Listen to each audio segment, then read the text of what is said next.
जय नमस्तु तम च नंदयानंदिवो चेनिनंदिशा परमितत्पदवेन्द्रिप नमियो सिद्ध शुभा गुरुवेशे गपति गपति ज्ञान सहकार तारण तरण समर्थ मुनि गुरु संसार निभा धर्म जो तव जिनवरी अर्घति अर्घ जो भय विनाश भव जो नमन ज्ञान पर देखो गुरु को धन को शक्ति को श्री पंडित पूज्य ग्रंथराज जी मंगलचरण। ओंकार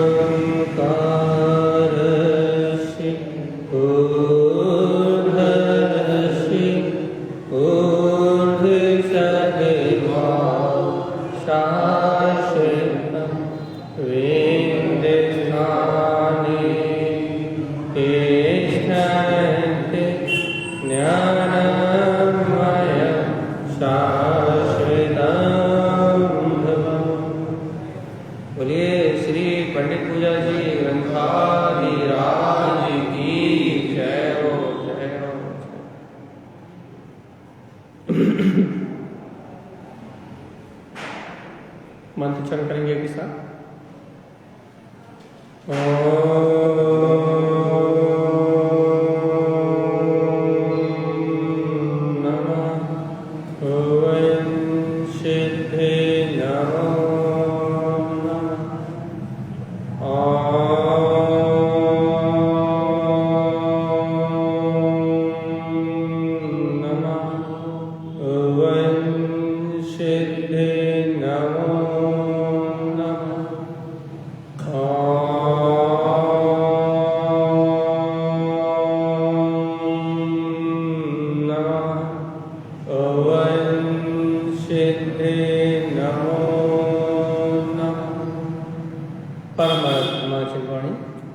सद्गुरुवर श्रीमद् चिंतारण और सर्वज्ञ जिनेन्द्र देव की अमृत में ज्ञान दस्ता, यह श्री पंडित पूज्य ग्रंथराज जी, जहाँ अपन श्रीमद् चिंतारण संघ द्वारा रचित आध्यात्म की जो ज्ञान दस्तारा है इसको अनुभव करने का प्रयास कर रहे हैं और सहज चर्चा कर रहे हैं। अपन क्या चर्चा कर रहे हैं भैया कि गुरु महाराज के ग्रंथों में जो रहस्य है, क्या रहस्य तारण स्वामी के ग्रंथों में?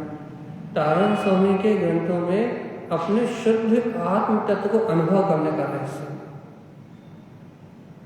इसे सरल भाषा में कहें तो घर, पुत्र, परिवार, दिन रात की चिंता, शल्य, नाना प्रकार का जो परभाव पर्याय भाव है, इन सब पर्याय भाव परिणमन के भाव से अलग होके, इन सब बाहर का जितना परिणमन है, इन सब बाहर के परिणमन से छूट के और भैया अपने शुद्ध आत्म स्वभाव को अनुभव करने का मौका। अब देखो भैया, इस अनुभव को प्रकट करने के लिए ही सारे उपाय मतलब अपन जिनवाणी पढ़ रहे हैं, जिनवाणी सुन रहे हैं, जिनवाणी समझ रहे हैं, ध्यान कर रहे हैं, सामायिक कर रहे हैं, इन सबसे एक ही अभिप्राय है। क्या अभिप्राय है कि गुरुदेव ने जो शुद्ध स्वभाव के अनुभव की बात कही, उस अनुभव तक हम पहुंच जाए। देखो कहते तो सब है कि मैं आत्मा हूँ, मैं शुद्धात्मा हूँ, मैं परमात्मा हूँ, लेकिन उसे मान कहाँ पाए? और ध्यान रखो जीवात्मा, ध्यान रखो, जब तक मानोगे नहीं, उसको गहराई से स्वीकार नहीं करोगे, तब तक अनुभव में नहीं आएगा। अनुभव में नहीं आएगा मतलब ये है। देखो सरल सी बात है, हम अनुभव किस चीज का करते हैं? अब आप दिन भर सोचो भैया, हम अनुभव किस चीज का करते हैं? विचार करो कि सुबह से लेकर शाम तक हमें अनुभव किस चीज का होता है, किस चीज की अनुभूति करते हैं? देखो ना, हम जिस चीज़ की मान्यता करते हैं हमें उस चीज़ के अनुभव होता है। देखो कैसे, जैसे आपके मन में भैया कोई से भी भाव चल रहा है, यदि आप उन भाव को अच्छा मानते हो तो क्या होता है भैया, आपको सुख होता है, और यदि उस भाव को बुरा मानते हो तो आपको दुख होता है। अच्छा मानते हो तो सुखी मानते हो अपने आप को, बुरा मानते हो तो दुखी मानते हो। जैसे अपन व्यवहार में भी देखते हैं ना भैया कि हमें अनुभव किस चीज़ का होता है। यदि अपन किसी काम में व्यस्त हो और अपने हाथ में चोट लग जाए तो अनुभव नहीं होता, और जैसे अपन उस काम की व्यस्तता से बाहर निकल जाए तो फिर अपने को अनुभव होने लगता है। तो अनुभव क्या होता है भैया, जब अपन उसको महत्व देते हैं, जब अपन उस वस्तु को मान्यता देते हैं, जब उसकी ओर अपना उपयोग जाता है, तब अपने को बाहर का अनुभव होता है। तो किसी भी चीज़ का अनुभव, जैसे अपने भूख का अनुभव हो रहा है, प्यास का अनुभव हो रहा है, राग का अनुभव हो रहा है, द्वेष का अनुभव हो रहा है, ठंडी गर्मी, जितना भी अनुभव सुबह से लेकर शाम तक अपने को हो रहा है, वो अनुभव हो क्यों रहा है, विचार करो आप। सुबह से लेकर शाम तक का हमें अनुभव हो क्यों रहा है। देखो भैया एक बार बता, यदि इस शरीर में अपने पने की मान्यता ना हो, बहुत अच्छे सुनो, यदि इस शरीर में अपने पने की मान्यता ना हो और हमारे अंदर चार कसाय की आसक्ति ना हो, तो क्या हमें अनुभव हो सकता है क्या? यदि हमारे अंदर में आसक्ति ना हो तो हमें अनुभव नहीं हो सकता। क्यों? क्योंकि अनुभव कब होगा भैया, जब आपका उपयोग उस पर पर्याय से जुड़े। और आपका उपयोग उस पर पर्याय से कब जुड़ सकता है, जब आप उस पर्याय को या तो मानता दो, या उस पर्याय को महत्व दो, या उस पर्याय में आप आकर्षित हो, तो ही आपका उपयोग उन प्रभाव से जुड़ सकता है। और भैया यदि अपने अंतर कसाय नहीं है और अपने अंतर मिथ्या मानता नहीं है तो अपना उपयोग पर पर्याय से नहीं जुड़ता। देखो उदाहरण देते हैं, अपन कहते हैं भैया रामचंद्र जी 6 महीने तक लक्ष्मण को कंधे पे लेके घूम रहे। बहुत अच्छा उदाहरण करें, अच्छे ध्यान से सुनना। रामचंद्र जी अप्रत्यक्षाना वर्ण कसाय के उदय से 6 माह के पहले खत्म होनी है, तो 6 माह में एक समय पहले तक लेके घूम सकते हैं। तो रामचंद्र जी लक्ष्मण को 6 महीने तक कंधे पे लेके घूम रहे थे। तो कंधे पे लेके घूमने में 3 चौकड़ी कसाई की आसक्ति तो दिख रही है अपने। क्या आसक्ति दिख रही है भैया, कि रामचंद्र जी का लक्ष्मण के प्रति अति तीव्र राग है। और कौन सा अति तीव्र राग है? अप्रत्यक्षाना वर्ण कसाय के उदय रूप अति तीव्र राग का परिणाम है। ये कसाय तो अपने दिख रही है। तो रामचंद्र जी की आसक्ति तो अपने को दिख रही है कि रामचंद्र जी की लक्ष्मण के प्रति अप्रत्यक्षाना वर्ण कसाय की तीव्र आसक्ति है। लेकिन भैया एक बार बता, रामचंद्र जी उस लक्ष्मण के शरीर में आसक्त तो है, अपने भाई के राग में आसक्त तो है, लेकिन रामचंद्र जी को आसक्ति तो है लेकिन मिथ्या नहीं। देखो राग अपेक्षा का जुड़ान तो है, चारित्र मोहिनी कर्म की अपेक्षा का जुड़ान तो है, चारित्र मोहिनी की अपेक्षा का सुख दुख तो है, अप्रत्यक्षाना वर्ण कसाय के अनुरूप सुख दुख तो है। क्योंकि अप्रत्यक्षाना वर्ण कसाय का उदय ना, तो अप्रत्यक्षाना वर्ण कसाय का उदय होने से उतना सुख दुख तो है उनके पास। राग रूप सुखी दुखी पने के भाव तो है, लेकिन सुनो तो भगवान जी, उस सुखी दुखी पने के भाव में भी ये सुख दुख मेरा सुख दुख नहीं है, ये सुख दुख मेरा सुख दुख नहीं है, ये परिणाम मेरा परिणाम नहीं है। वहां उनकी मान्यता 0 है। मान्यता 0 मतलब वहां उनकी प्रतीति में ये सदा और सर्वकाल बरकरा है कि मैं इन पर्याय से, इस परिणाम से बिल्कुल भिन्न शुद्ध वीतराग क्षेत्र हूं। ये उनकी श्रद्धा में बराबर बरकरा है। और ये जो बराबर श्रद्धा बरत रही है ना, लेकिन बराबर जो उन्हें आत्म तत्व की श्रद्धा बरत रही है, इस श्रद्धा के कारण से उनका मिथ्या अपेक्षा का जुड़ान टूट गया है। और मिथ्या अपेक्षा का जुड़ान टूट जाने से क्या है भैया, रामचंद्र जी उसी भाव से निर्वाण प्राप्त करने की पात्रता रखते हैं। 6 महीने तक भाई को कंधे पे लेकर घूमते हैं और वहां से उसका मोह टूटता है, दिगंबर दीक्षा लेते हैं, तब करके मोक्ष चले आते हैं। जब तक तो मोह रात साथ, हाँ मोह रात तो साथ चल रहा है, जब तक वो 6 महीने तक, जब तक 6 महीने तक कंधे पे लेकर घूम रहे हैं तब तक चारित्र मोहिनी साथ चल रहा है, दर्शन मोहिनी नहीं चल रहा। राग का परिणाम साथ चल रहा है, आसक्ति का भाव साथ चल रहा है, लेकिन मेरे पद का भाव साथ नहीं चल रहा। अभिप्राय में नहीं था, अभिप्राय है। हाँ, उनके लक्ष्य में, उनके अभिप्राय में, उनकी श्रद्धा में, उनके ज्ञान में ये प्रतीति में भास रहा था क्या कि ये जो परिणमन राग अवस्था चल रही है ये भी अवस्था है, तो अपने समय पे बिला जाएगी।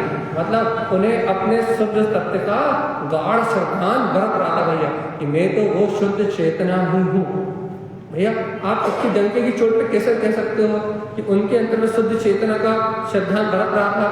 क्षायिक समय दृष्टि, इसलिए क्योंकि क्षायिक समय दृष्टि को एक पल के लिए भी श्रद्धान छूटता नहीं।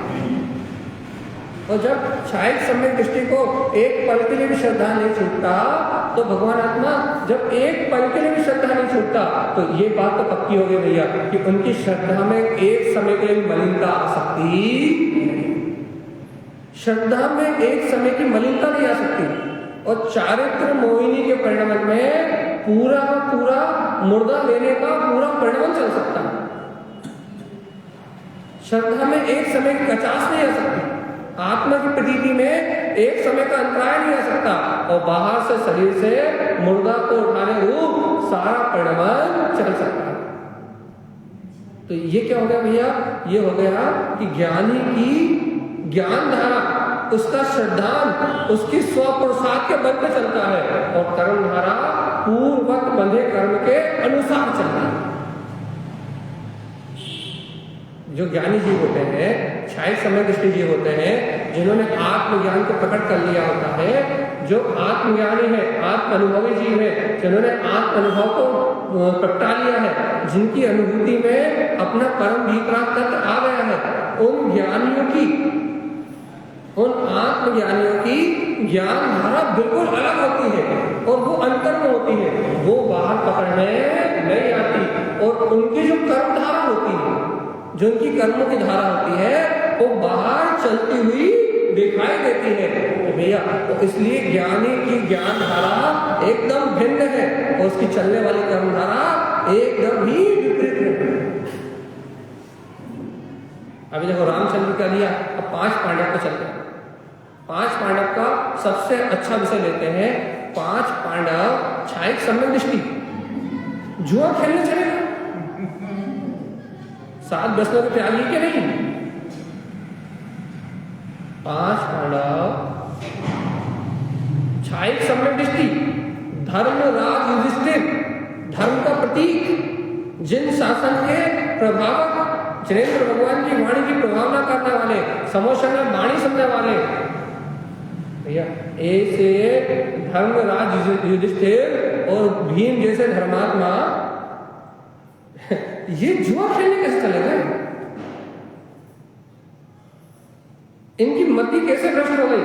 क्या इनको जुआ खेलने के पहले, जब जुए का निमंत्रण आया था, या जब जुआ खेलने जा रहे थे, उसके पहले भगवान की वाणी का श्रद्धा नहीं था? क्या ये सर्वज्ञ के वचनों को नहीं जानते थे? क्या ये जानते नहीं थे कि 7 प्रकार के व्यसनों का तो सम्यक दर्शन में त्याग होता है, सत्य व्यसनी तो सम्यक दर्शन को प्राप्त भी नहीं कर पाता? क्या इस सिद्धांत को नहीं जानते हैं? लेकिन भैया अब उन्हें सम्यक दर्शन छूटने की तो कोई बात ही नहीं है। क्यों? क्योंकि भैया क्षायिक सम्यक दृष्टि है। अब जब वो स्वयं क्षायिक सम्यक दृष्टि है, अच्छे से पकड़ो आप, अब जब स्वयं क्षायिक सम्यक दृष्टि है तो स्वयं क्षायिक सम्यक दृष्टि होगी, जुआ खेलने कैसे चले गए? और जुआ खेलने तो गए, पूरा परिवार हार गए, कुटुंब हार गए। अरे अपनी पत्नी तक हार गए, हारने के लिए कुछ नहीं मिला, सब कुछ हार गया। कैसे हार गया? क्या जब इतना हार रहे थे धर्मराज युधिष्ठिर, जब इस तरीके से हार रहे थे, तब उन्हें थोड़ी सी चेतनता का बोध नहीं आया? क्या बोध नहीं आया भैया कि भगवान जी मैं क्या कर रहा हूं? क्यों नहीं आया बोध? वैसे कहते हैं भैया, जब तीव्र कर्म का उदय आता है, अच्छे सुनो, जब ज्ञानी के ऊपर भी तीव्र कर्म का उदय आता है तो उसका प्रसाद बाहर में कुछ भी दिखाई नहीं देता, बाहर में दिखाई नहीं देता। लेकिन हमने ये कहा पार्श्वनाथ भगवान का उदाहरण, पार्श्वनाथ भगवान को तो उदाहरण अप्याली वो भी दे रहा है। अप्याली जब ज्ञानी की बात कर रहा है, मित्र दृष्टि, हम 4 लोग हैं इसलिए चर्चा कर रहे हैं, 40 लोग तो ये बात करते नहीं, 40 लोगों को सुनाने वाली बात नहीं है।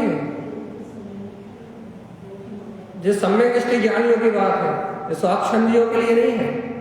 ये राम जी पे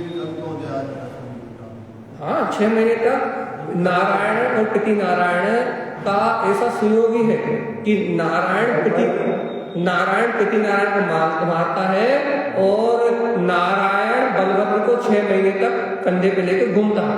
जब भी ये होंगे तो इनका बलभद्र नारायण को कंधे पे लेकर घूमता, ये जब भी होंगे तो इनका ऐसे परिणाम होगा।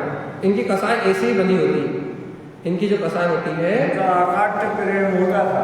हाँ, वही कह रहा है, पूर्व भाव के इनके राग के जो कसाय के इनके बंध हैं, इनके ऐसे ही होते हैं। तो इनका परिणाम ये जिस भी पर्याय में जन्म लेते हैं, ये ऐसे ही घूमते हैं। तो क्या कह रहे हैं भगवान जी? अब हमारा विषय क्या चल रहा है कि आप ये बताओ कि ऐसा कैसे हो सकता है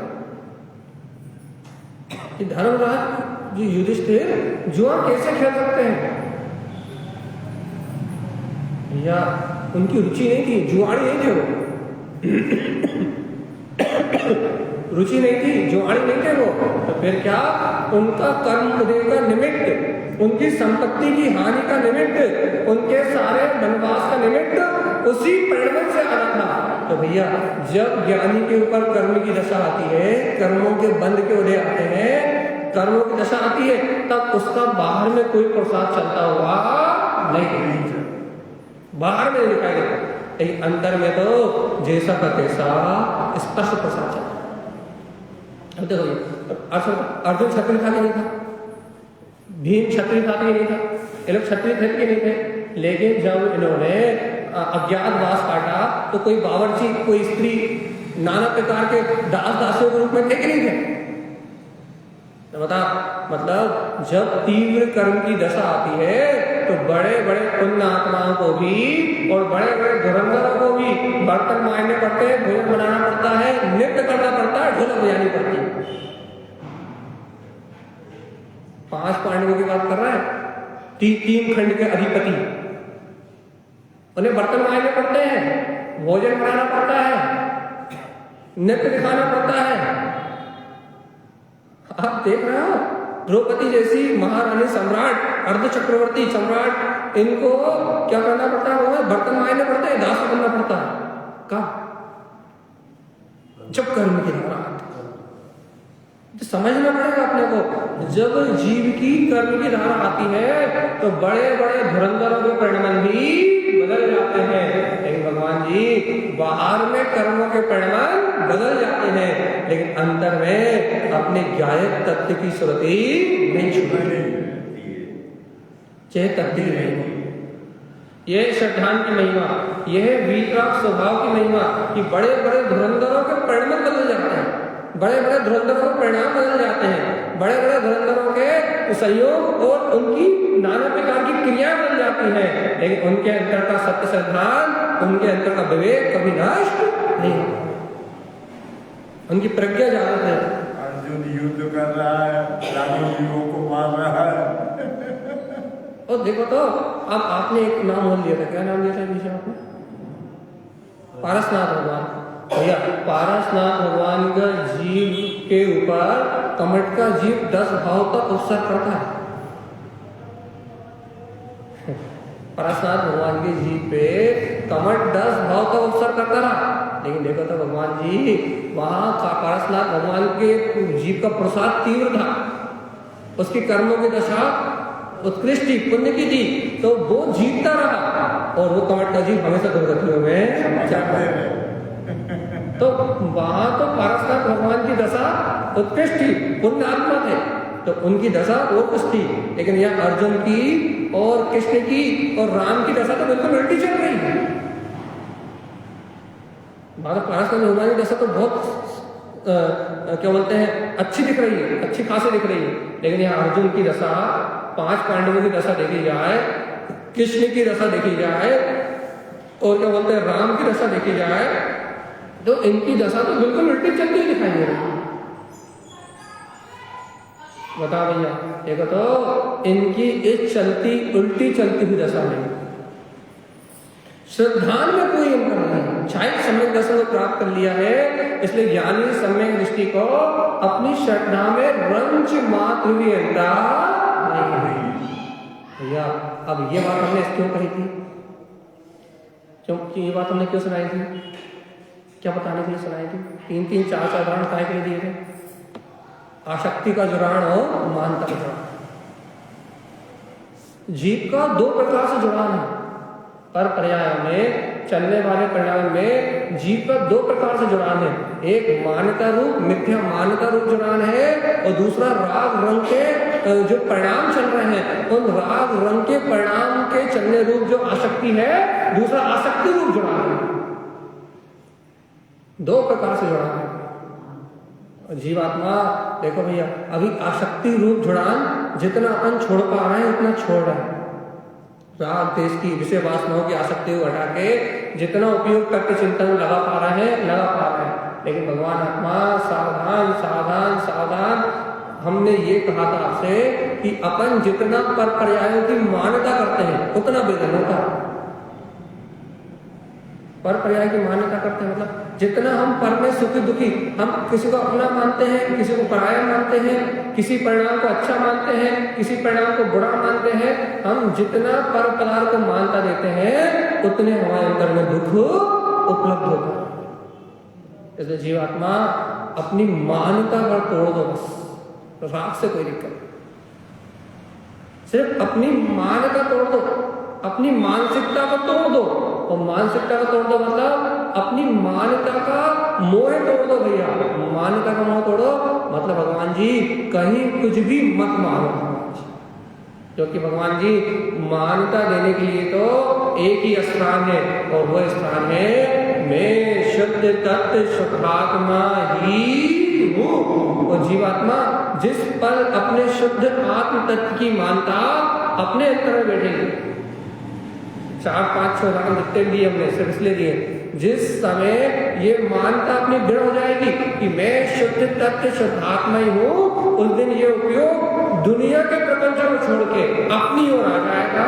और जिस दिन अपनी ओर आ जाएगा उस दिन आत्मा की अनुभूति प्रकट हो जाएगी, उस दिन आत्म स्वभाव की प्रतीति रहे अपने आप रहने लगेगी, उस दिन चैतन्य तत्व की प्रतीति अपने आप रखने लगेगी। उठते बैठते सोते जागते चलते फिरते खाते पीते ये बात सत्य रूप में प्रतीति मान हो जाएगी कि मैं तो वो निर्विकार गायक चैतन्य तत्व भगवान आत्मा हूँ। और जितना भी कर्म उदयजन परिणाम है, जितना भी सहयोगी परिणाम है, ये मेरी चेतना से सर्वत्र भिन्न है, ऐसा प्रतीति भासने लगेगा। और जीवात्मा जब ऐसा सत्य अपनी प्रतीति भासेगा जब मोक्ष का मार्ग है। अब आप लोग जो लोग इनके लेट जुड़े हैं वो चर्चा शुरू से सुनना आपको समझ में आएगा। तो क्या कह रहे हैं भैया कि जब अपन इतनी गहराई से उस सत्य को पकड़ेंगे, तो जब अपन उतनी गहराई से उस तत्व को पकड़ेंगे तब वो अपनी अनुभूति का विषय बनेगा। और यदि अपन गहरी मान्यता से ये नहीं पकड़ेंगे कि मैं शुद्ध तत्व शुद्धात्मा ही हूँ और ये पर पर्याय के परिणाम से मेरा कोई संबंध नहीं है, तो अपना उपयोग इस संसार से कभी पलटने वाला नहीं है, 3 काल में नहीं पलटेगा। उपयोग जहां का तहां इन अज्ञान संयोगों में ही लिप्त रहेगा। और जीवात्मा यदि अपना उपयोग इन अज्ञान संयोगों में लिप्त रहा तो अपना हित 3 काल में होने वाला नहीं है। क्या करना है? पहले मानता छोड़ दो, आसक्ति तो छूटेगी समय पे। हाँ, आसक्ति कम कर दो, लेकिन जीवात्मा पहले मान्यता तोड़ दो। भगवान जी कहीं भी कुछ भी मानना छोड़ दो। मान्यता दुख देने, दुख का कारण है मान्यता। भैया देखो, आसक्ति में भी सुख दुख होता है, लेकिन आसक्ति में थोड़ी देर का परिणाम कर्म दे जन सुख दुख होता है, और मान्यता का दुख तो अनंत होता है। आसक्ति का दुख कितना होता है? जितनी देर राग आदि परिणाम चलते उतनी देर होता है। अच्छा बता, आपको मान लो किसी वस्तु से राग है और आपकी वो वस्तु गुम गई, तो कितनी देर आपको दुख होगा? जितनी देर उसके राग परिणाम चलेंगे उतनी देर दुख होगा। और जैसे आप उस वस्तु को भूले या उसकी मान्यता टूटी, आपके अंदर में ये बात आई अब गई तो गई, उस समय से दुख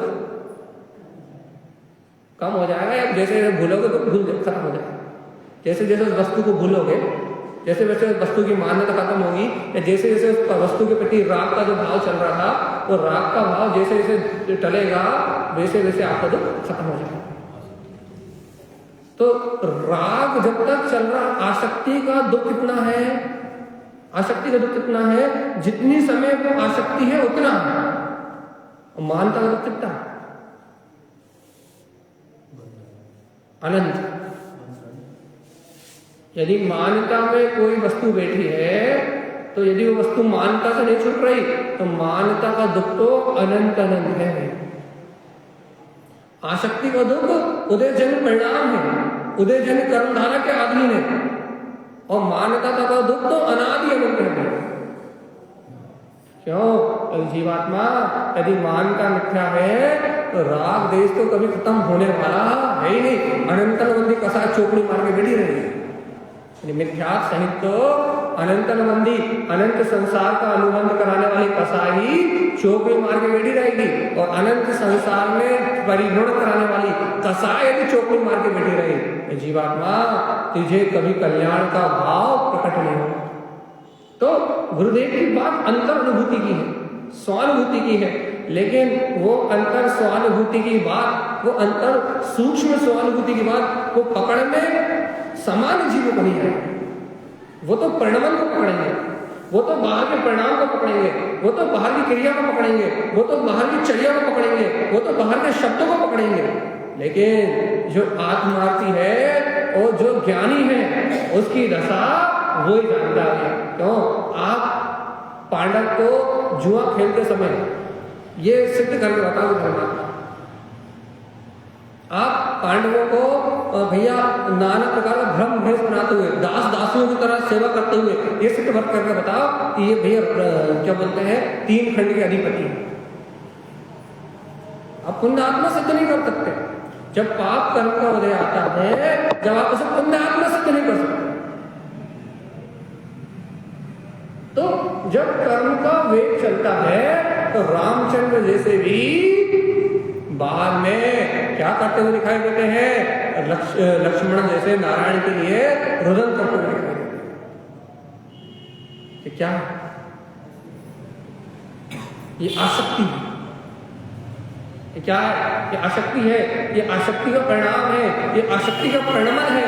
और ये आसक्ति कुछ भी कहलवाती है, कुछ भी करवाती है, कुछ भी बुलवाती है, कुछ भी दिखाती है, और कुछ भी जो कराना जैसा इसका उदय होता है वैसा परिणाम कराती है। लेकिन भगवान आत्मा ज्ञानी की जो अंतर्दशा है, शायद समय दृष्टि की बात है, ज्ञानी की जो अंतर्दशा है, ज्ञान की जो अंतर्दशा है, वो बिल्कुल इस पर्याय से एकदम भिन्न है। तभी तो कहते हैं कि भैया सम्यक दृष्टि ज्ञानी जीवों की 2 धाराएं होती हैं, एक कर्म धारा होती है और दूसरी ज्ञान धारा होती है। तो एक बात क्या करना, 2 धारा सम्यक दृष्टि की, सम्यक ज्ञानी की हो सकती है। इसके अलावा इस संसार में किसी दूसरे व्यक्ति की 2 धाराएं नहीं हो सकती। सिर्फ सम्यक दृष्टि ज्ञानी की होती है, केवल ज्ञानी की तो पूर्ण एक केवल ज्ञान की धारा है, और मिथ्या दृष्टि की तो एक पूर्ण कर्म धारा है। लेकिन जो सम्यक दृष्टि और आत्मज्ञानी श्रावक हो जाता है उसकी दो धाराएं हो जाती है। दो धारी तलवार में चलता हुआ दिखाई देता है। एक धारी तलवार से एक तरफ की धार से कट्टा पिट्टा रोता खाता पीता हंसता चलता बोलता बताता दुनियादारी के बीच में प्रपंचों में रहता हुआ कर्मानुसार परिणत होकर बनता है, और दूसरी धारी से अपने ज्ञान दर्शन से अपनी चैतन्य आत्मा की प्रतीति से सुसज्जित अपने ज्ञान भाव के आनंद से आनंदित अपने सुख का भोक्ता दिखाई देता है। उसकी महिमा वो ही जानता है और कोई दूसरा से पकड़ नहीं सकता। तो ये देखो, ज्ञानी की गहराई को ना आप उसके शब्दों से पकड़ सकते, ज्ञानी की गहराई को ना आप उसके परिणाम से पकड़ सकते, ज्ञानी की गहराई को आप उसके लक्ष्य से भी नहीं पकड़ सकते। क्यों? क्योंकि वो क्या करता है सिर्फ वो जानता है। वो दुनिया की पकड़ से आप प्रभावित लेता है, तभी ज्ञानी। यदि आप उसे पकड़ लो तो फिर वो ज्ञानी कहाँ बचा? वो दुनिया की पकड़ से आप प्रभावी है, बोलता हुआ बताता हुआ कहता हुआ चलता हुआ कुछ तो भी करता हुआ वो दुनिया की पकड़ से आप प्रभावी। तभी तो दो धारा है। दुनिया को मात उसकी कर्मधारा दिखाई देगी, शुभ अशुभ राग दिखाई देगा, उसके शुभ अशुभ अभिप्राय दिखाई देंगे, लेकिन उसके अंतर में जो उसके शुद्धात्म तत्व की गाढ़ प्रतीति है उसको पकड़ने वाला कोई नहीं। इसलिए बार बार कहते हैं भगवान आत्मा तुम दुनिया के प्रपंच छोड़ो, भावनाएं भी चूल्हे में चली जाएंगी। उस वीतराग ध्रुव तत्व की अंतर गाढ़ी श्रद्धा प्रकट करना जीवात्मा की मैं तो वो वीतराग सत्ता ही हूँ। इस मान्यता के बल पे तुम्हारा उपयोग तब शुद्धात्म तत्व की अनुभूति करने के लिए तुम्हारे पास लौट आएगा, तुम्हें खुद नहीं पता लगेगा। बहुत हाई लेवल चर्चा। अपने इस शुद्ध आत्म तत्व की मान्यता होते ही कैसे ही ये उपयोग किस समय परम आनंद को छू लेगा, तब अपने अंतरात्मा के वैभव को अनुभव कर लेगा, पता ही नहीं लगेगा। और भगवान आत्मा ऐसी अंतर अनुभूति को स्वीकार करने के लिए और अपने उपयोग को ऐसे अंतर्मुख करने के लिए जीवात्मा तुझे पर पर्याय से भिन्न अपने वीतराग स्वभाव को स्वीकार करना ही होगा।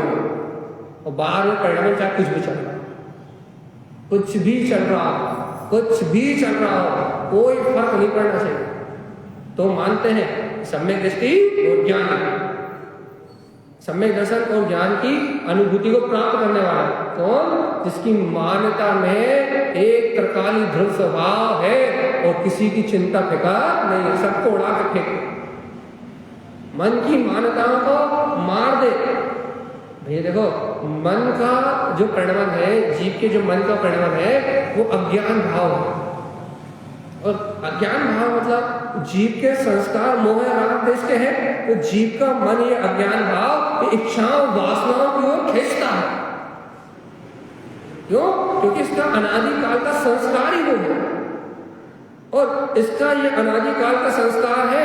तो भैया क्या है भैया, ये अनादिकाल के संस्कार के कारण से ये अपनी जो शुद्ध चेतना है ना, जो अपना उपयोग है ना, इस उपयोग को अपनी ओर खींचता है। अब बात तो इतनी है कि मन, अज्ञान मन अपनी चेतना को अपनी ओर खींचे, वो तो खींचेगा, उसका काम है, उसका परिणाम है। कर्मधारा चल रही है, तो कर्मधारा को आपने जितनी आसक्ति से पहले बांधी थी उतनी आसक्ति पूर्वक उदय में आई, जितने स्थिति अनुभाव में बंधी थी उतने स्थिति अनुभाव में उदय में आई। तो वो धारा तो अपने क्या बोलते हैं, अपनी स्थिति अनुभाव अनुरूप परिणाम में आ रही है।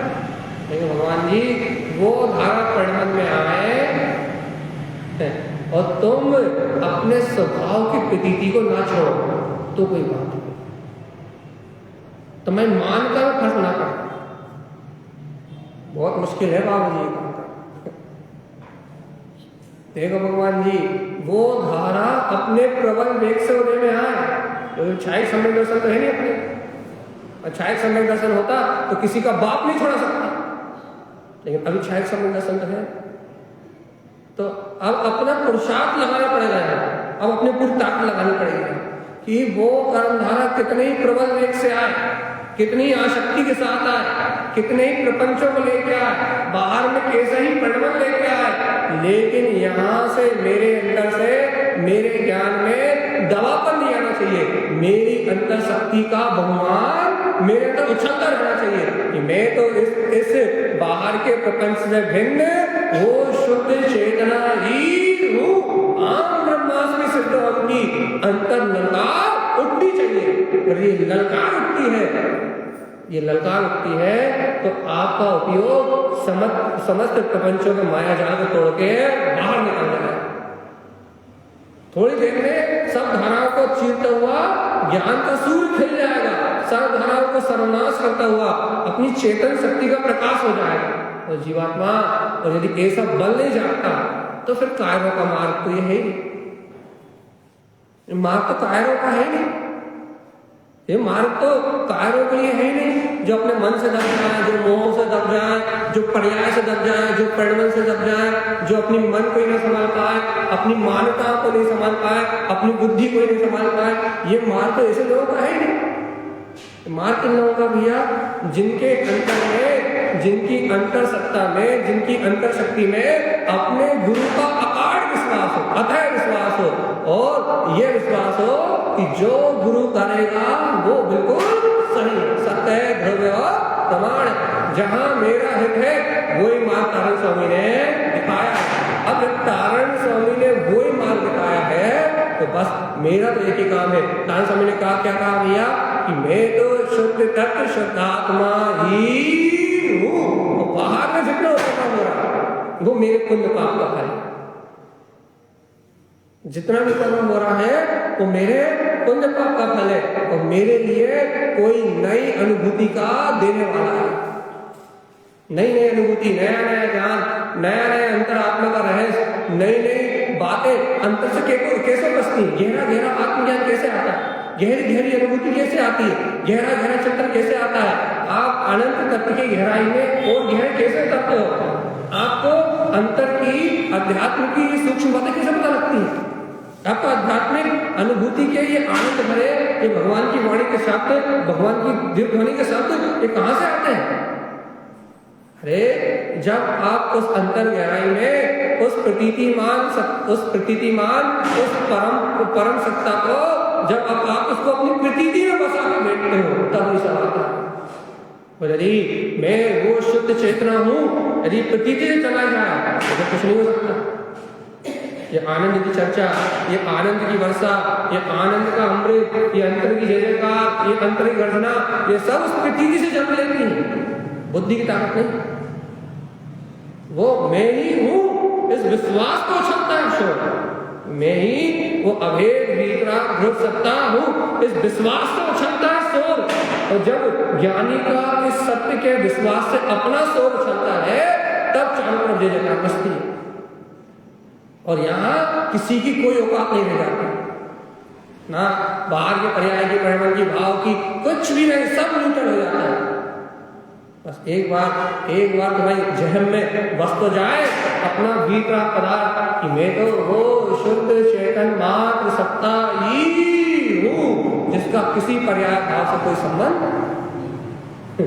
जिसका किसी पर्याय भाव से, किसी परिणाम भाव से कोई सम्मान नहीं है। ऐसी हुंकार को लेकर के आए कि मैं आत्मा, शुद्ध आत्मा, परमात्मा हूं। कर्म भी डर के भाग जाए, कर्म भी डर के भाग जाए, कर्म भी पीछे वाली पतली गली से निकल ले कि भगवान जी गायक परमात्मा बैठे हुए हैं। अर्जुन को देख के कर्म भी रास्ता नाप रहा है, लेकिन वो हिंसा कर रहा है, तीर चला रहा है, 5 पैड़ा जुआ खेल रहा है, क्या बोलते हैं, जुए में पूरी संपदा हार रहा है, भैया दास दासी बनकर घूम रहा है, लेकिन राज शासन कर रहा है, पूरे 3 खंड को चला रहा है, सब कर रहा है, फिर भी कर्म साइड से रास्ता नाप रहा है। भरत चक्रवर्ती 125 करोड़ हाथी रिश्तेदार के साथ रह रहा है, हजारों लाखों घोड़े, हाथी, 96,000 रानियां, और ना जाने कितना आनंद वैभव, सबके बीच में रह रहा है, लेकिन अपने वीतराग तत्व की प्रतीति को एक क्षण के लिए नहीं छोड़ रहा है, तो कर्म साइड से रास्ता नाप रहा है। कर्म में भैया, कर्म में पूरी सामर्थ लगा रहे हैं कि मैं इसके चैतन्य महल को, अर्थात मैं इसके स्वभाव की प्रतीति को छुड़ा कर रहूंगा, लेकिन वह छायक समय दर्शन होने से किसी कर्म की बाधा पहुंच नहीं रही। और भैया वो अपने आनंद में, अपने परमानंद में, अपने चिदानंद में, अपने ध्रुव तत्व की स्वानुभूति में ऐसे आनंदित हो रहे हैं, ऐसे आनंदित हो रहे हैं कि वहां कोई उनका कुछ बिगाड़ने वाला है। कर्म साइड से रास्ता नाप रहा है अपना कि दादा इन्हें तो बांधा नहीं जा सकता, हम ही को फिरना पड़ेगा और हम ही को रहना पड़ेगा संसार, उन्हें नहीं बांध सकते। 96,000 क्या 96 करोड़ रानियां भी होती तो चक्रवर्ती को, भरत चक्रवर्ती को संसार में नहीं बांध पाते आप। क्यों नहीं बांध पाते? कि जिसके अंतर में मैं वो ध्रुव विप्राक चेतना हूँ, ऐसी अंतर शुद्धात्म क्रांति शुद्ध आत्म तत्व भेदो जिनकी अनुभूति में जाग गया, जिसके अंतर से एक बार वो ललकार निकल गई कि मैं ही हूँ सत्ता, उस शक्तिमान, उस सर्वस्व स्वभाव के धारी को आप भावनाओं से, क्रियाओं से और उसके बाहर के प्रयोजन से भी उसको नहीं ला सकते। क्यों? क्योंकि भगवान जी उसके अंतर में तो वो चैतन्य हीरा जगमगाता हुआ दिख रहा है जिसकी खबर किसी को नहीं। अर्जुन के अंदर में जो ज्योति जल रही है, कृष्ण के अंतर में जो ज्योति जल रही है, राम के अंतर में जो ज्योति जल रही है, भरत चक्रवर्ती के अंतर में जो ज्योति जल रही है, तो ज्योति को देखने के लिए तुम्हें ज्ञानी होना पड़ेगा। और जब तक तुम ज्ञानी नहीं होगे तब तक तुम्हें राम के अंदर की वो शक्ति नहीं दिखाई देगी, तुम्हें कृष्ण के अंदर की वो सम्यक की शक्ति नहीं दिखाई देगी, अर्जुन का सम्यक नहीं दिखाई देगा, तुम्हें ज्ञानी की ज्ञान धारा कभी नहीं दिखेगी। क्यों? क्योंकि ज्ञानी की ज्ञान धारा देखने के लिए ज्ञानी होना पड़ेगा। जब तुम स्वयं अपने अंतर में देखोगे ना कि हमारा ज्ञान कितना स्वच्छ धवल, कितना स्वच्छ धवल निर्मल ममल, हमारा ज्ञान स्वभाव कितना स्वच्छ धवल और ममल है। देखो तो हमारे ज्ञान स्वभाव को, हमारे ज्ञान स्वभाव को ये कर्मधारा एक समय के लिए स्पर्श भी नहीं करती। जब तक खुद नहीं देखोगे ना अपने अंतर में, तब तक तुम विश्वास नहीं कर पाओगे कि न अर्जुन का कर पाओगे, न भरत का कर पाओगे, न रामचंद्र का कर पाओगे, न कृष्ण का कर पाओगे। क्यों? जब तक तुम्हें अपने अंतर से भिन्न भिन्न ना जानने में। बुद्धि से सुनना अलग बात है, अंतर से देखना अलग बात, समझना अलग बात है, अंतर से स्वीकार करना बिल्कुल अलग बात है। अरे मन को जीत लेना बिल्कुल बहुत अलग बात है भैया। और मन को जीत लेने वाला और इस परम सत्य को पी लेने वाला कोई जीव ही सुखी रह सकता, नहीं तो मन के आधीन रहने वाला और मन के नाम पर रोने वाला हमेशा गुलाम बन के और सर पीट के ही रोएगा। क्यों? तो पर्याय की गुलामी हमेशा अनंत आकुलता का कारण है। पर्याय की गुलामी, पर्याय की गुलामी, राग की गुलामी, मोह की गुलामी, ये तो हमेशा ही दुख का कारण है। और यही तो ये दुख के कारण से छूटना है तो पहले गुलामी छोड़नी पड़ेगी। और ध्यान रखना, जैसे गुलामी छूटेगी वैसे पुण्य फटेगा। तू नहीं चाहेगा तो तेरे पीछे सब भागेंगे। यहाँ तो उल्टा मार्ग है भैया, जो छोड़ता है उसके पीछे दुनिया गाय लगाती है और जो पीछे भागता है उसे दुनिया छोड़ के आगे लगाती। धन की एक कहानी है, तो धन के पीछे भागता है उसको मिलता नहीं है, और चक्रवर्ती लात मारते हैं, फेंकते हैं, उनके पीछे शेख हैंड का राज होता है। यहाँ उल्टी कहानी है कि जो छोड़ता है उसे सब मिलता है, और जो प्राप्त करना चाहता है उसे इस दुनिया में कुछ भी नहीं मिलता। यहाँ तो महिमा है इसकी इस भीतरा तत्व की और परिणाम को परिणाम को स्वीकार करने की। हमारे परिणाम में जो आएगा हमें वो स्वीकार। राग देश में वो ही चाहिए, जिद नहीं। हमारा परिणाम ऐसे ही होना चाहिए, जिद नहीं। हमारे राग में मोह के, कर्तव्य के, भोक्तत्व के निमित्त में जो आना है वो ही आएगा।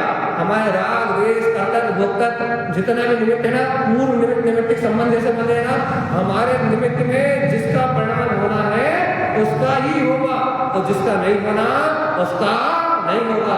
निमित्त भी चेंज होंगे, निमित्त के साथ राग की धाराएं भी चेंज होंगी, मोह की धाराएं भी चेंज होंगी। निमित्त बदलते जाएंगे, राग मोह की धाराएं बदलती जाएंगी, संयोग बदलते जाएंगे, लेकिन जीवात्मा सब बदलता जाएगा। धीरे धीरे समय आते आते सब धीरे धीरे सब कुछ बदल जाएगा, लेकिन एक सत्य नहीं बदलेगा। बस यदि वो आपके पास हो तो कर्म बदलते जाएंगे, संयोग बदलते जाएंगे, निमित्त बदलते जाएंगे, भावधारा बदलती जाएगी, निमित्त वृत्ति आपके भाव बदलते जाएंगे, आज कोई अच्छा लग रहा है, कल कोई अच्छा लगेगा, कल कोई अच्छा लगता था, आज कोई अच्छा लग रहा है। कल कुछ और रुचि थी, आज कुछ और रुचि बदलती जाएगी, निमित्त बदलते जाएंगे, पर्याय बदलती जाएगी, सब कुछ बदल जाएगा, लेकिन एक सत्य नहीं बदलेगा बस। और उस सत्य को जिसने पा लिया वो निरंजन, उस सत्य को जिसने पा लिया वो निरंजन, उस सत्य को जिसने स्वीकार कर लिया वो परमात्मा, उस सत्य को जिसने अनुभूति में ले लिया वो सिद्ध, तो वो सत्य है एक। उसको जानते हो तो जानते हो, उसको जान सकते हो, उसको समझ सकते हो, उसको स्वीकार कर सकते हो, तो काम हो गया।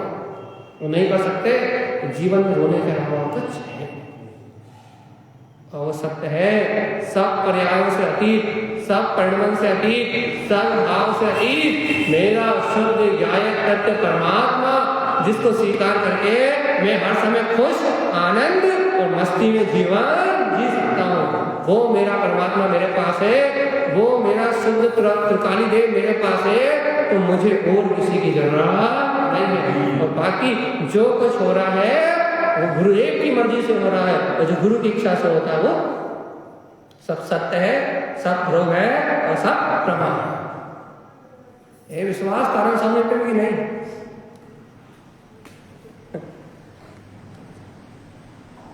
देखो भैया, चलत दिया है, कोई नहीं, आप थोड़ी गहरी चर्चा हो गई, लोग नहीं थे, थोड़ी गहरी सी बात कर ली अपन ने। लोग होते ऐसी बात करते नहीं है, सामान्य चर्चा कर, अंतर की बात कर ली थोड़ी सी। भगवान जी यदि ऐसी अकाट मान्यता नहीं है, अनुभूति 3 काल में नहीं होगी। या लिख लो, अपनी दीवार पे लिख लो, अपने दिमाग में लिख लो, अपने मन में रख लो। यदि ऐसे ध्रुव तत्व की ऐसी निश्चल मान्यता नहीं है, तो अनुभूति के लिए भीख मांग के तरफ जाओ जी। पर में यदि किसी को महत्व दोगे तो उपयोग आत्मा की ओर नहीं खींचेगा। कुरीतियों को, मानताओं को, सफाई को, निपाई को, पुताई को, बाहर के गोरख धंधे को महत्व दोगे तो अंतर आत्मा की ओर शक्ति नहीं खींचेगी। और यदि तुम्हें अंतर आत्मा की ओर अपनी चेतन शक्ति को खींचना है, अंतर आत्मा की ओर, अपनी स्वानुभूति की ओर यदि अपने को ढालना है, तो दुनियादारी के अस्तित्व को मिटाना पड़ेगा। मतलब बाहर में कहीं कुछ है ही नहीं, बकवास करना पड़ेगा। सारा संसार का परिणाम कर्म आदि है, और मेरे अंदर तो मेरा आनंद स्वरूप परमात्मा जैसा का तैसा जन्म।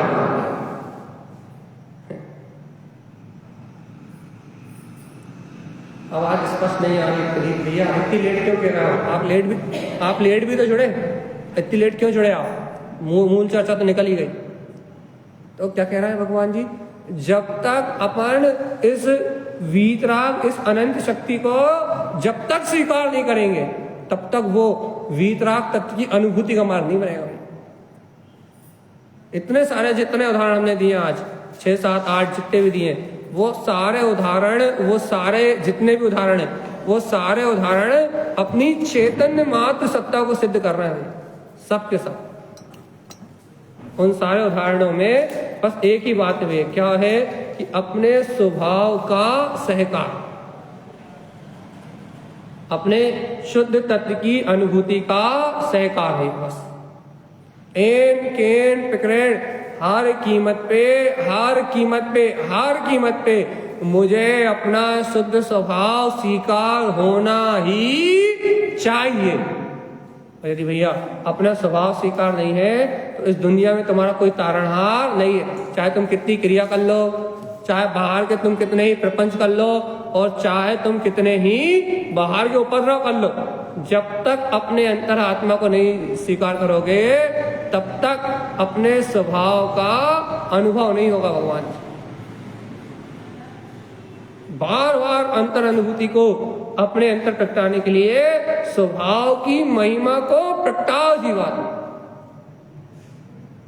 ध्यान रखना भगवान जी, एक के साधे सब सदे, सब साधे सब जाए, और रहीमन मूले सींचिए, फले फूले अगाय।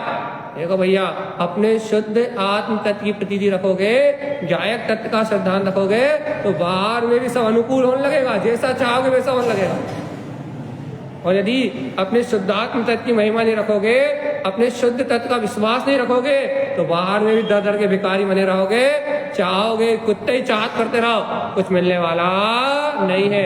मिलता भी उन्हीं को है जिनमें दम होती है, और जिनमें दम नहीं होती उन्हें संसार में कुछ मिलता भी नहीं है। यदि आपको कुछ प्राप्त भी करना है, आपको कुछ पाना भी है, आपको कोई उपलब्धि भी करना है, तो पहले आप में दम होनी चाहिए भगवान जी, दम। दम काहे के लाओगे?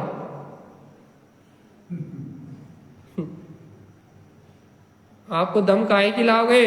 दम तो सिर्फ एक ही आ सकती भैया कि मैं गायक स्वभाव ही हूं और ये सारा पर पर्याय परिणमन मुझसे बिल्कुल भिन्न है। पर पर्याय कचरा कूड़ा कर दो तो ही दम आएगी, पर पर्याय कुछ भी मानोगे तो दम नहीं आएगी। मतलब चलती बिरिया भैया, चर्चा तो हो गई अपनी आज की चर्चा का तो काम पूरा हो गया। 50 मिनट हो गई, अच्छी हो गई, लंबी शगन चौड़ी हो गई। बात सारभूत कही, और सारभूत बात इतनी है कि तेरी मान्यता को यदि तो स्वभाव की ओर ले जाए तो शुद्धात्मा अनुभूति तेरे पास खड़ी है, पता ही लगेगा कब हो जाएगी। वो निर्विकल्प आत्मा का अनुभव और वो आत्मा का अतीन्द्रिय आनंद तुझे कब अंतर से छलकता हुआ दिखाई देगा। तुझे अंतर रमणता में उस वीतराग शक्ति का खिला खुला शोर कैसा जगमगाता हुआ दिखाई देगा, इसका तुझे पता भी नहीं लगेगा भाई। और जीवात्मा यही तेरी मानता में, तेरी अंतर स्वीकारता में दम नहीं है तो तू पर्याय के नाम पे रोता गाता और खिलपता हुआ दिखेगा भाई। कब सम्यक दर्शन होगा, कब सम्यक ज्ञान होगा, हमें तो कुछ चल ही नहीं रहा, हमें तो कुछ हो ही नहीं रहा, हमें तो कुछ जानने में नहीं आ रहा, हमें तो कुछ देखने में नहीं आ रहा। अरे उदास हताश लोगों को कुछ नहीं मिलता है दुनिया, यहाँ मिलता है जय जयकार मचाने वाला, ध्रुव स्वभाव के आनंद में मस्त रहने वालों को, पर्याय परिणमन को साक्षी भाव से स्वीकार करने वालों को कि सारा पर्याय का परिणमन तो अपनी योग्यता से चल रहा है। मैं तो ज्ञाता अधिष्ठा आनंद स्वरूपी भगवान आत्मा हूँ। ऐसी चेहरे पे प्रसन्नता दिखे तो समझ में आएगा कि तुमने तत्व को स्वीकार किया है। और चेहरे में 12 बजे है तो पता लगेगा कर्मों से जूते खा रहे हो और मर रहे हो, रो रहे हो, अलग ही दिखता है। यदि आपके अंदर स्वरूप का आनंद है, आपके अंदर में अंतर आत्मा की जय जयकार है, आपके अंदर शुद्धात्म तत्व की जय जयकार है, अंतर शुद्धात्म तत्व की महिमा है, तो अलग ही दिखता है। चेहरा खिला है, खुला है और प्रसन्न है। और आपके अंतर में भैया यदि कर्मों से दबा पाने, लाते जूते खा रहे हो, मन की मानताओं से दब रहे हो, अपनी इच्छाओं वासनाओं से ही लाते जूते खा रहे हो और अपने पाप कर्म का उदय भोग रहे हो, उसके नीचे दबते जा रहे हो, उस मन की मान्यताओं के नीचे दबते जा रहे हो, अपने मोह और राग के बुने हुए जाल में उलझते जा रहे हो। तो अलग ही आपके चेहरे पे 12 बजे वो दिखाई देंगे। जिसके चेहरे 12 बजे दिख जाए ना, समझ जाओ कि कर्म धारा से बेचारा जूते खा रहा है, इसकी हालत बेचारे की बहुत बुरी है। लेकिन भगवान जी अपने अंतर की महिमा को जगाए बिना कर्मों की दशा को सुधार होने वाला, बाहर से कितना ही कोई मोह राग दे दे, लेकिन जब तक तुझे अपने स्वभाव का स्वाभिमान नहीं आएगा तब तक तेरा कल्याण नहीं होगा। यदि मोह से ही मुक्ति मिलती तो भैया अपने से पहले सारे रागी मोही मोक्ष चले जाते। मुक्ति कैसे से मिलेगी? आखिरी बात है, खत्म। काय से मिलेगी? काय से मिलेगी?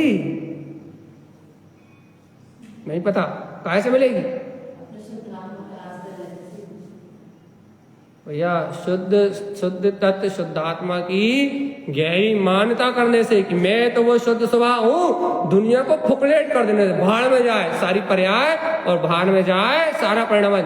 ना किसी से द्वेष और ना किसी से राग, अपना तो सारा भाव परिणमन अपने पुण्य पाप के अधीन चल रहा। कम से कम ऐसी सत्ता को, शक्ति को स्वीकार तो करो। शुद्ध आत्मा की मान्यता करोगे तो मुक्ति मिलेगी, और किसी को मानोगे तो क्या होगा?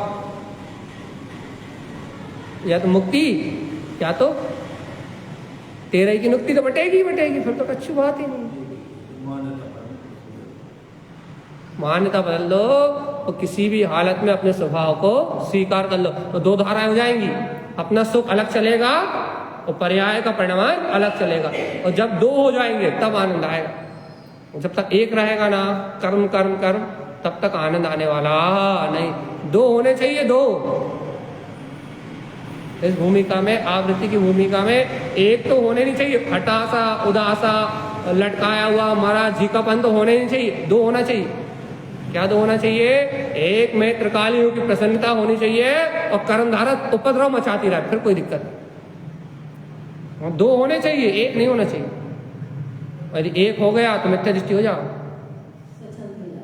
मिथ्या दृष्टि हो जाओगा। दो होना चाहिए बराबर। इसलिए अपने अंतर में ऐसा आनंद बना रहे, ऐसे स्वभाव की स्वीकारता बनी रहे, अपने ध्रुव तत्व की प्रतीति बनी रहे, तो अपन सब जीवों का कल्याण होगा भैया, और ये जीव शीघ्र ही मुक्ति के सुख को मिलेगा।